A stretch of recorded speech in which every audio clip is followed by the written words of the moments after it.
Have you ever felt it? That sudden, inexplicable pull towards another person. It's a jolt of recognition, a feeling of instant familiarity with a stranger you've only just met. It feels like magic, like fate, like a mystery the universe has presented just for you.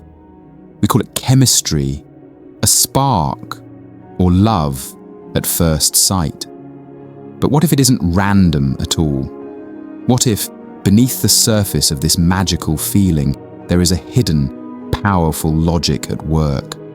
The great thinkers, from the classical philosophers of ancient Greece to the Daoist sages of ancient China and the pioneering psychologists of the 20th century, all believed that the forces of attraction are not accidental.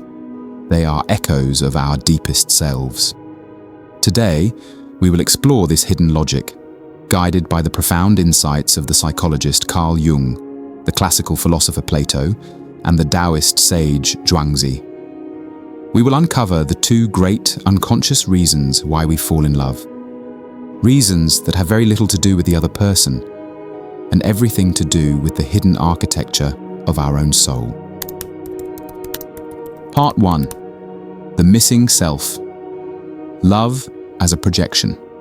The first reason we fall in love is perhaps the most powerful and the most dangerous. We fall in love with what is missing in ourselves.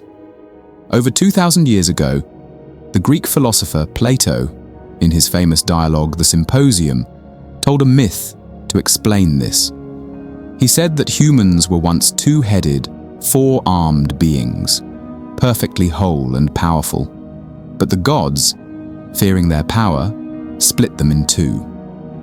And now, Plato wrote, we are all just a fragment of our original selves, spending our entire lives desperately searching for our other half to become whole again.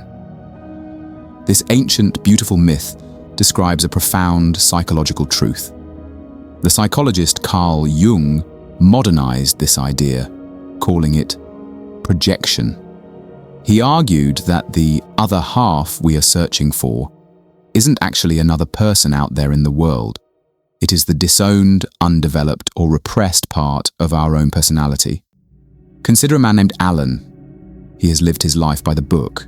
He was a responsible student, chose a stable career in finance, and has always been cautious and predictable.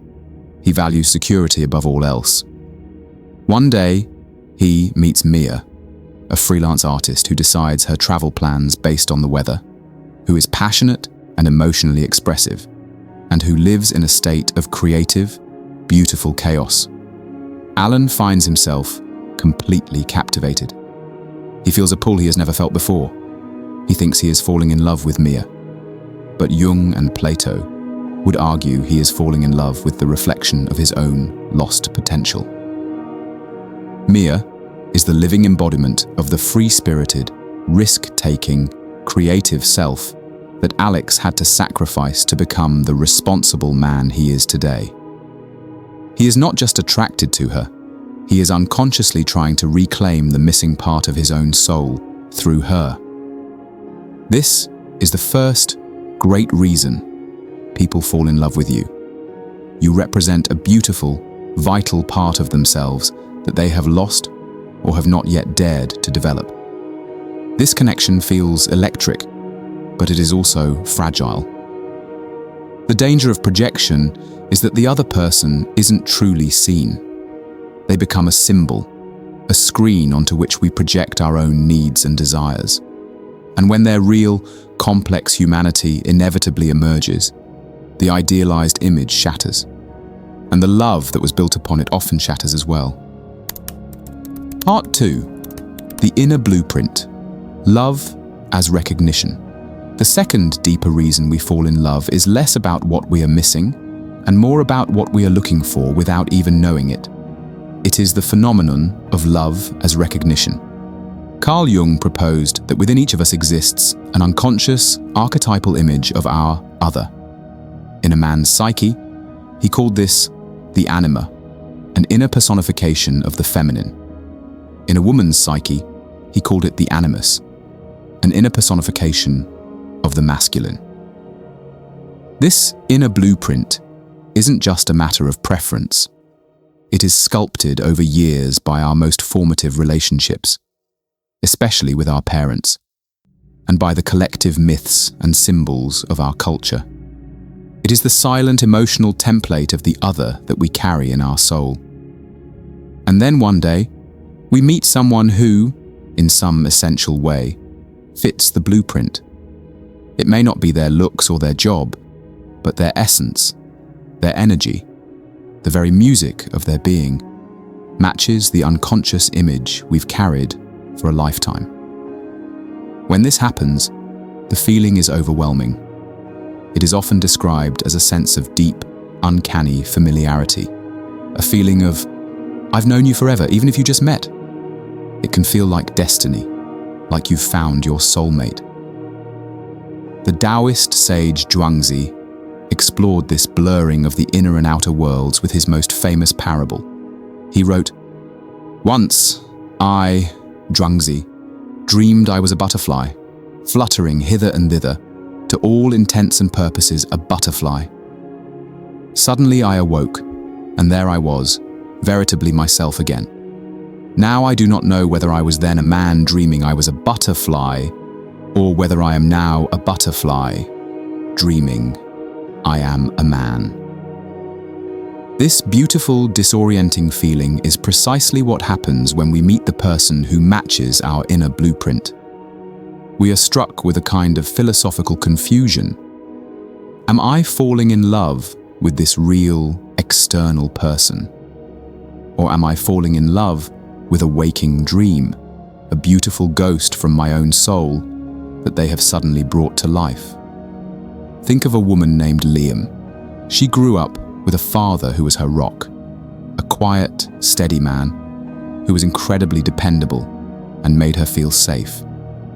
Years later, she meets a man who, despite being in a completely different profession, embodies that same exact energy of quiet, unshakable dependability. She feels an immediate, profound sense of trust and a powerful pull towards him. It feels like home. She isn't just attracted to him. She has recognized a sacred, familiar pattern. He has activated her animus. This is the second great reason people fall in love with you. You match an unconscious blueprint they have carried their entire lives, awakening a powerful feeling of destiny and recognition. Part 3. The purpose of attraction. Love as a tool for growth. So if these powerful attractions are based on projections and unconscious blueprints, are they all just illusions doomed to fail? Not at all. For Jung, this was not the end of the story, but the entire point of it. These encounters are not mistakes, they are invitations. They are the primary tool the psyche uses for a process he called individuation, the journey to becoming a whole, complete, and integrated self. The people we fall in love with are mirrors. They are catalysts sent to show us what we need to see. The person who embodies our missing self, our projection, is not there for us to possess them. They arrive to show us the part of ourselves we need to develop. The cautious Alan, after his relationship with the free-spirited Mia ends in heartbreak, is not meant to find another Mia. He is meant to find the Mia within himself, to learn to cultivate his own spontaneity and creativity.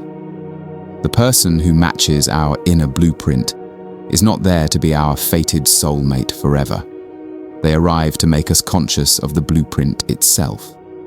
Liam, after realizing her attraction is tied to the pattern of her father, can now consciously choose what she values in a partner, rather than being unconsciously driven by a childhood template. This is the true purpose of love from a philosophical perspective. It is a transformative fire. It breaks down our illusions so we can build something real. The pain of a shattered projection is the beginning of authentic sight. This leads to the final evolution of love. It moves from a place of need to a place of choice. It transforms from Plato's two halves searching for each other into a partnership of two whole individuals. Mature love isn't about finding someone to complete you. It's about finding someone with whom you can share your completeness, the journey back to an uncarved self. So why do we fall in love? From the perspective of the great philosophers, we fall for two profound reasons. We are drawn to the reflection of our missing selves, and we are captivated by the embodiment of our inner blueprints. But these attractions are not the destination. They are the beginning of a journey. A journey that, if we are conscious and courageous, will always lead us back to ourselves. Each person we love is a guide, pointing us toward the disowned parts of our soul, inviting us to become whole. True, lasting love for another is only possible when we have done the work of integrating these parts within ourselves. When we are no longer looking for someone to save us or complete us, we become free to love them for who they truly are, not for the role they play in our inner drama. So, the next time you feel that powerful, inexplicable pull towards another person, ask yourself not just, who is this person? But also, what part of myself are they asking me to meet? For the greatest romance you will ever have is the journey back to your own uncarved self.